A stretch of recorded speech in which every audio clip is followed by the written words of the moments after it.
Bismillahirrahmanirrahim. Assalamualaikum warahmatullahi wabarakatuh. Salam sejahtera, salam Malaysia Madani kepada semua penonton Wacana Siswa.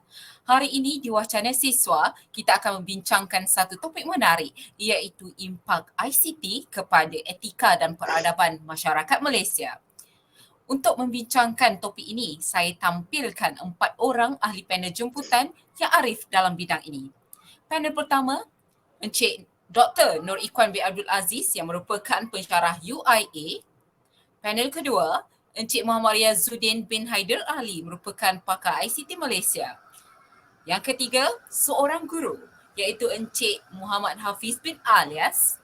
Dan yang keempat, tidak lain tidak bukan, Profesor Dr. Muhammad Hafiz bin Muhammad Yusof, pensyarah sains kemasyarakatan dan juga penganalisis isu sosial negara. Selamat datang kepada semua ahli panel dan terima kasih di atas kesudian meluangkan masa bersama rancangan Wacana Siswa. Penonton serta ahli panel sekalian, sekarang ini terlalu banyak isu bagaimana ICT telah merubah etika malah peradaban masyarakat Malaysia dengan berlakunya peningkatan isu-isu sosial pada masa kini. Menurut pembacaan awal saya, etika merupakan salah satu aspek falsafah moral yang ditampilkan melalui kelakuan atau perbuatan baik dan buruk seseorang dalam berhadapan dengan situasi yang perlu dihadapi. Maka dalam erti kata ringkasnya, etika merupakan ilmu berkaitan prinsip akhlak dan moral yang menjadi pegangan individu ataupun sekumpulan masyarakat.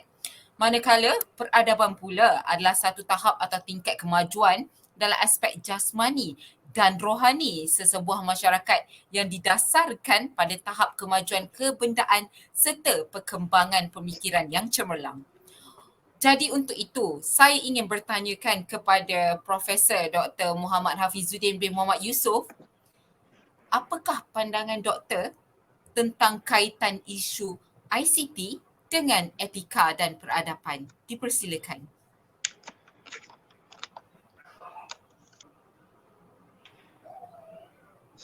Terima kasih kepada moderator. Penonton sekalian, ya, tidak dapat dinafikan ya bahawa ICT memudahkan urusan harian di kalangan masyarakat, terutamanya di dalam aspek pendidikan, pekerjaan, komunikasi dan sebagainya. Namun begitu ingin saya tegaskan di sini, ia juga mempunyai implikasi yang negatif seperti masyarakat terlalu bergantung kepada ICT di dalam kehidupan seharian dan ia juga boleh menyebabkan impak-impak yang negatif seperti penyebaran berita palsu, buli cyber dan pelbagai lagi. Merujuk kepada aspek etika, ICT memberi kesan perubahan nilai yang dipegang oleh individu dan masyarakat secara keseluruhannya. Oleh perkara, dalam dunia ICT, maklumat melalui media atau teknologi mampu memanipulasi segalanya termasuk nilai-nilai sebuah kebenaran. Perubahan etika lazimnya bermula daripada perubahan nilai-nilai utama sebuah masyarakat. Corak nilai yang mengalami perubahan dalam usaha menyesuaikan diri dengan peredaran zaman akan mewujudkan suatu etika yang baru. Alright, terima kasih Profesor. Sebenarnya perubahan etika dan peradaban itu yang menjadi isu perdebatan pada masa kini. Tetapi saya pasti ICT juga memberi satu impak positif kepada masyarakat. Jadi untuk itu saya ingin bertanyakan kepada Encik Muhammad Riazuddin, bagaimana impak ICT pada masyarakat Malaysia ataupun negara kita sendiri? Allah. Terima kasih Puan Moderator. Salam Malaysia Madani. Seperti kita sedia maklum, ICT telah diterima pakai sebagai satu alat atau jentera untuk diyakini mampu mendukung pertumbuhan ekonomi dan seterusnya meningkatkan taraf kualiti hidup rakyat setempat. Seperti contoh, saya bagi satu contoh. Sekarang, pengurusan perniagaan banyak menggunakan kaedah cashless iaitu tanpa tunai. Seperti bayaran menggunakan kad debit, scan QR code dan sebagainya. Dan saya juga telah dapati ada satu kajian sedang dilakukan di beberapa negara-negara Eropah bahawa mereka akan menanam satu chip dalam kulit manusia yang akan memudahkan pembayaran menggunakan kulit manusia itu sendiri. Revolusi ini juga telah mengubah cara pengurusan kapitalisme, khususnya aspek kewangan yang kini majoritinya dikendalikan secara elektronik. Perubahan ini telah membantu memudahkan pengurusan harian masyarakat orang Malaysia. Pada masa dahulu, kekayaan diukur dengan pemilikan tanah dan harta. Namun, berbeza pada masa kini, kekayaan telah diukur melalui satu nilai baru iaitu pengetahuan yang dapat diaplikasikan. Seperti contoh, macam mana diorang melakukan promotion dan marketing di aplikasi seperti di TikTok Live, Instagram Live, Facebook Live dan sebagainya.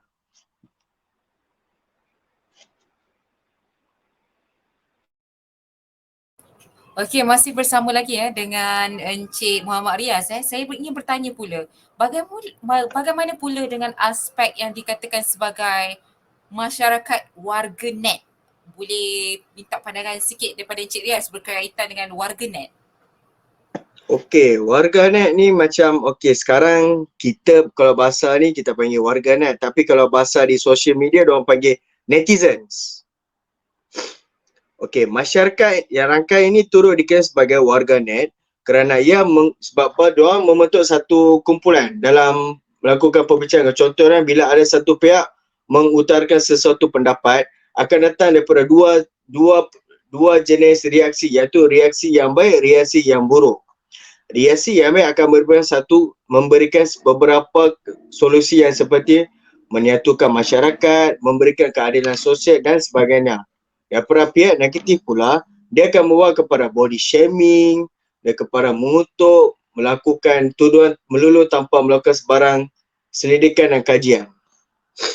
Serta kita juga sedia maklum, kalau dulu pada zaman 10 tahun, 15 tahun lepas, kalau kita ingin melakukan sebarang mesyuarat, kita kena pergi ke sesuatu tempat. Namun pada zaman kini, tak perlu nak gerak ke mana pun. Kita duduk di rumah kita mampu melakukan beberapa mesyuarat seperti yang kita lakukan sekarang. Kita berada di rumah tapi kita masih boleh berinteraksi secara informal walaupun kita berbincang benda perkara-perkara yang membantu masyarakat, insyaAllah. Okey, sekarang ni kalau kita sentuh tentang aspek pendidikan, bagaimana pula pendapat guru kita iaitu Encik Hafiz Alias? Dijemput Tuan.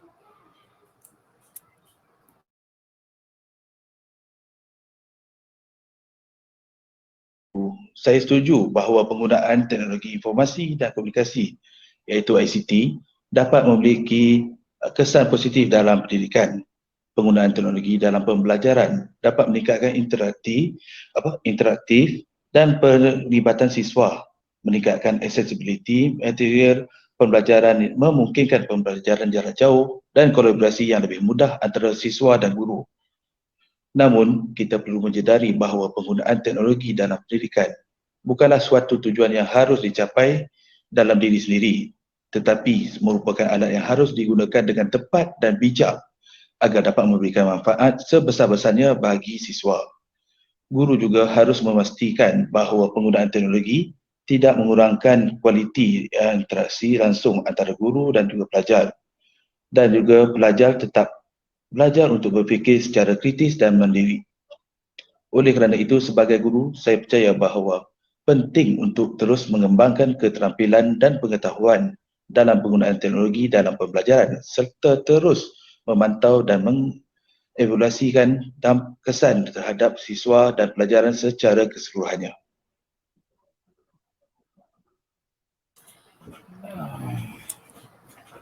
Okey, terima kasih diucapkan kepada Encik Hafiz ya.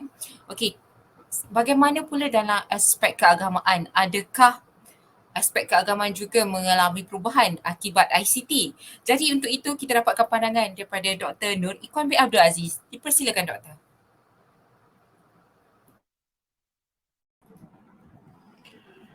Okey, terima kasih pada Puan Moderator. Okey, isu keagamaan pula, kita boleh ketengahkan sedar ataupun tidak ICT turut memberi impak kepada pembangunan penyebaran agama, khususnya agama Islam. Contoh, dengan adanya teknologi, kita kini terdapat aplikasi yang pelbagai dalam membantu memperbaikikan tajwid bacaan Al-Quran dengan cara menyentuh ayat tersebut dengan menggunakan pen yang direka khas ataupun stylus yang telah disediakan oleh masyarakat kita. Dan dengan adanya teknologi seperti ini telah membantu ramai individu dalam memperbaiki bacaan mereka semasa era awal kemunculan ICT ini juga.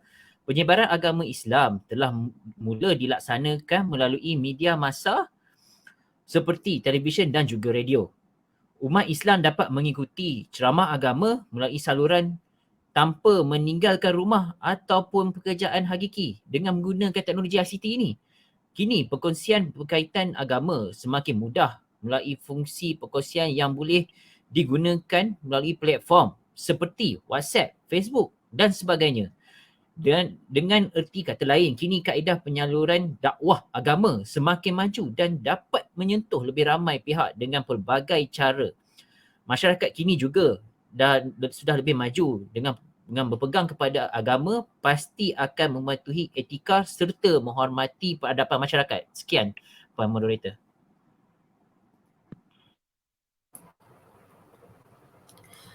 Alhamdulillah, setidaknya di sini kita mengetahui bahawa ICT juga membantu dalam memperluaskan dakwah agama Islam, insya-Allah. Kalau ada positif, pasti ada yang negatifnya, biasalah kan. Jadi untuk itu kita ingin mendapatkan pendapat daripada Prof Hafizuddin. Apakah pula impak negatif yang dirasakan perlu diberi perhatian oleh masyarakat kita? Dipersilakan Prof.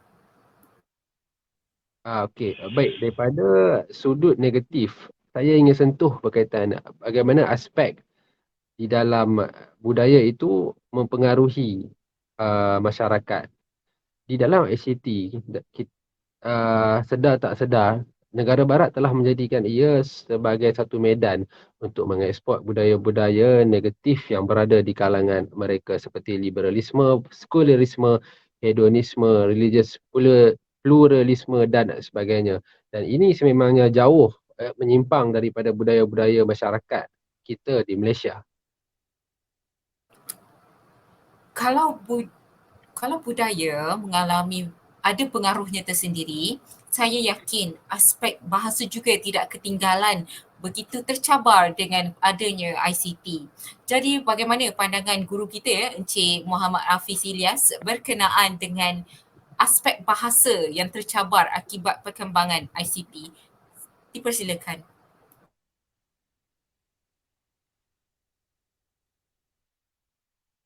Ya, sejujurnya saya setuju bahawa bahasa adalah aspek yang sangat penting dalam budaya dan dapat sangat mudah dipengaruhi oleh perkembangan teknologi dan globalisasi. Hal ini dapat menjadi cabaran bagi pendidik dalam mempertahankan bahasa dan kebudayaan asli sambil mengakomodasikan perubahan dan perkembangan yang terjadi. Sebagai pendidik, saya percaya bahawa penting untuk mengajarkan pelajar tentang pentingnya mempertahankan bahasa dan kebudayaan asli mereka, sambil juga memperkenalkan mereka kepada bahasa dan budaya lain. Pembelajaran bahasa bukan hanya tentang menguasai tata bahasa dan kosakata, tetapi juga tentang memahami konteks sosial dan budaya di mana bahasa digunakan. Saya juga percaya bahawa teknologi dapat membantu mempertahankan bahasa dan budayaan.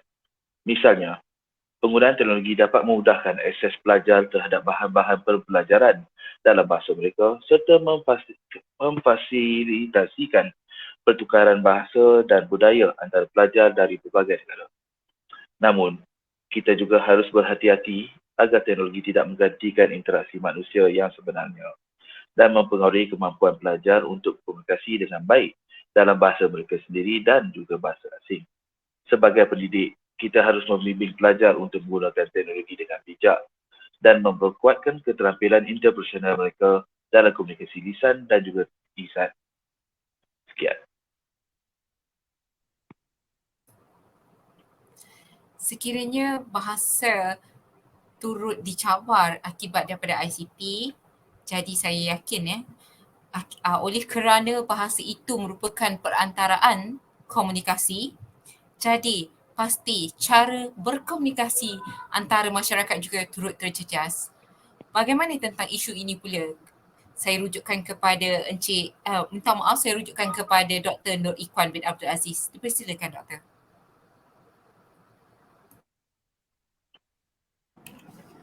Okey, terima kasih kepada Puan Moderator sekali lagi. Okey, jika tentang isu perubahan pada komunikasi, okey, kita balik pada isu ICT. Jika satu masa dahulu seorang anak harus menyusun setiap perkataan dengan baik sebelum mereka berkomunikasi dengan kedua ibu bapanya. Tapi beza dengan zaman yang kita ada sekarang ni. Okey, sekarang adab dalam komunikasi itu sudah semakin dilupakan atau orang kata forgettable. Okey, pendedahan budaya tata cara bertutur gaya barat pula sekarang semakin luas digunakan khususnya di dalam medium YouTube. Okey, siapa yang kita tak kenal YouTube sekarang ni? Even ke anak yang kecil pun dah tahu YouTube itu apa. Yang mana YouTube tu telah menjadi ikutan semua golongan. Adab sopan ketika berkomunikasi semakin hilang dan dipandang enteng. Malah dikatakan ia merupakan satu pendekatan yang dikatakan ketinggalan zaman ataupun kolot lah orang katakan. Okey, tambahan lagi pada zaman internet di hujung jari ini, apa orang kata all in on his fingertips, okey. Komunikasi secara bersemuka kini tidak lagi efektif. Kerana walaupun berada di satu tempat yang sama seperti majlis keluarga ke ada apa dan sebagainya, tetapi ramai di antaranya yang tidak menyertai komunikasi secara fizikal. Ini kerana komunikasi secara fizikal pada mereka tidak penting. Mereka lebih mementing atau lebih fokus lagi kepada dunia komunikasi yang ke alam maya. Itu pada diorang adalah fokus utama berbanding kita untuk berhubung secara berkomunikasi secara fizikal. Okey, sekian Puan Moderator. Okey, jika tadi kita sentuh tentang aspek bahasa komunikasi yang merupakan antara elemen utama dalam budaya, dalam etika serta peradaban sesebuah masyarakat. Jadi kalau kita tengok pula ya dari satu aspek lain. Kalau kita lihat zaman sekarang, kebanyakan masyarakat kita berlumba-lumba untuk memiliki barangan tular atau nama biasanya barang-barang viral yang sampai sanggup berebut di kedai, yang sanggup beratur panjang sehingga 3-4 jam demi mendapatkan barang viral itu untuk dijadikan satu konten dalam media sosial. Jadi bagaimana pendapat Profesor Dr. Hafizuddin? Adakah perkara ini normal ataupun dianggap sesuatu yang mencabar kebudayaan etika serta peradaban masyarakat Malaysia sendiri? Dipersilakan. Baik. Ini bukan isu normal ataupun tidak, tapi kita melihat daripada aspek peranan ICT itu sendiri. Barang-barang memang adalah keperluan bagi setiap individu, tidak kisahlah ia pakaian ataupun makanan. Tapi apabila kita melihat daripada segi aspek ICT itu sendiri, bagaimana penggunaan ICT itu mampu menarik minat pengguna ataupun masyarakat dalam membeli sesebuah barang tersebut. Sebagai contoh di sini, apabila sesebuah jenama ataupun barang itu viral di media sosial, semestinya anak-anak muda ataupun golongan-golongan yang ingin menarik minat terhadap mereka ingin memiliki barangan tersebut, walaupun keperluan terhadap barangan tersebut tidaklah begitu mendesak.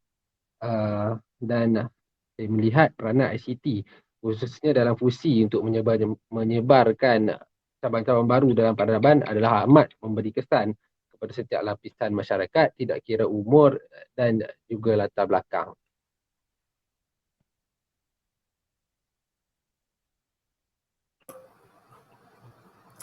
Okey, ahli panel sekalian di sebalik semua perubahan ini, pasti ada satu faktor utama yang menjadikan perubahan ini. Di mana kita lihat ICT ni hanya merupakan satu jambatan kepada sebuah perubahan, tetapi pasti ada satu faktor utama yang merubah perkara ini. Jadi untuk itu kita cuba bertanya pendapat daripada Encik Muhammad Riaz berkaitan isu ini. Adakah memang ICT merupakan faktor utama atau ICT semata-mata adalah satu jambatan sebuah perubahan? Dipersilakan. InsyaAllah. Terima kasih Puan Moderator. Dia okey, antara faktor utama dalam perubahan ICT ini adalah kepantasan dan kebolehcapaian maklumat khususnya melalui media sosial. Okey, kita boleh setuju bahawa dalam media sosial ni boleh mencetuskan beberapa fenomena yang dapat membantu kepada masyarakat dan boleh jadi berbahaya kepada masyarakat. Dari segi yang membantu, saya beri satu contoh. Pada tahun 2021 telah berlaku revolusi dalam sosial media yang menyatakan suara keadilan sosial untuk masyarakat Palestin. Saya ingat tuan-tuan masih ingat aku pada Ramadan 2021. Yang telah berlaku revolusi sosial media di seluruh dunia, bukan setakat di Malaysia tetapi di seluruh dunia, dan alhamdulillah positif yang sangat-sangat memberangsangkan. Namun begitu, kita jangan lupa dalam fenomena ini juga terdapat juga keburukannya. Ada sesetengah pihak menggunakan media sosial untuk menebarkan kebencian, melakukan body shaming dan sebagainya. Lagi satu faktor adalah kehilangan sepadan atau borderline antara kehidupan realiti dan kehidupan dalam alam maya. Saya beri satu contoh. Masyarakat zaman sekarang menjadikan media sosial ini sebagai satu media mereka berdua berkongsi maklumat peribadi dan berbincang mengenai sesuatu topik yang secara tidak langsung menyebabkan kehakisan garis sepadan antara perkara yang diboleh lihat oleh orang awam dan peribadinya sendiri.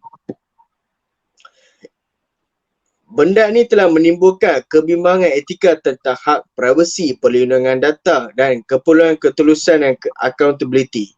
Malah perkongsian yang bersifat terlalu peribadi ada kalanya menjadikan individu tersebut telah hilang sifat rasa malu dan tidak menghiraukan apa-apa kata-kata daripada orang lain. Namun, mereka sebenarnya telah didorong dengan sifat inginkan perhatian dan sanjungan daripada pengguna-pengguna media sosial lain sehingga sanggup melakukan beberapa konten-konten ataupun perkara-perkara yang tidak masuk akal, mencemarkan maruah orang lain, menjatuhkan maruah orang lain dan sebagainya, semata-mata demi untuk menaikkan followers mereka, menaikkan likes mereka, tetapi mereka telah melanggar etika sosial, etika moral mereka sendiri. Allahuakbar. Okey, jadi apa yang saya dapat faham daripada ulasan daripada Encik Muhammad Riaz tadi, ianya lebih disentuh dari segi aspek sikap kita sendiri sebagai pengguna teknologi ICT. Okey, jadi untuk menangani perubahan negatif yang dianggap meruncing di kalangan masyarakat kita minta pandangan daripada Profesor Dr. Hafizuddin apakah langkah-langkah yang dirasakan perlu dalam menangani perubahan negatif ini. Dipersilakan Prof. Baik, selepas kita mendengar pandangan daripada setiap panel dari aspek negatif, pandangan saya kerjasama dari setiap struktur di dalam masyarakat adalah amat diperlukan bagi mengekang penularan impak negatif ini untuk terus menular di kalangan masyarakat. Keluarga, ibu bapa yang ada adalah merupakan satu ejen sosial yang untuk mempengaruhi bagaimana pemikiran anak muda ini bagi mengelakkan mereka terjebak daripada situasi penggunaan ICT yang negatif.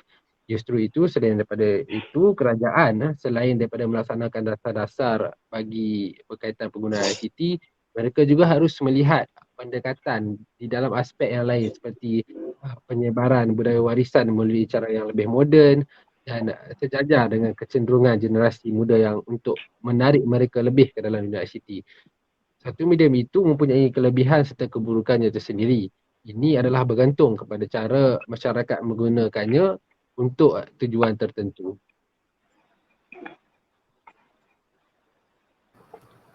Okey, jadi ahli panel sekalian kalau izinkan saya simpulkan perbicaraan kita hari ini. Sebenarnya bagaimana sekalipun sebuah teknologi itu memang diakui perlu dalam perkembangan masyarakat. Namun dalam usaha kita berlangkah jauh sejajar dengan perkembangan teknologi, seharusnya etika dan peradaban kita harus kekal bersama kita demi perpaduan antara sesama masyarakat. Jadi untuk itu etika dan peradaban bukanlah suatu isu remeh yang boleh dipandang enteng. Justru itu terpulang pada kita sejauh mana kebijaksanaan kita dalam menggunakan ICT. Jadi sampai di sini sahaja. Saya ucapkan terima kasih sekali lagi kepada semua ahli panel dan kepada semua penonton sekalian. Terima kasih dan jumpa lagi pada di lain waktu. Assalamualaikum warahmatullahi wabarakatuh. Sekian. Terima kasih. Masih salam Malaysia Madani.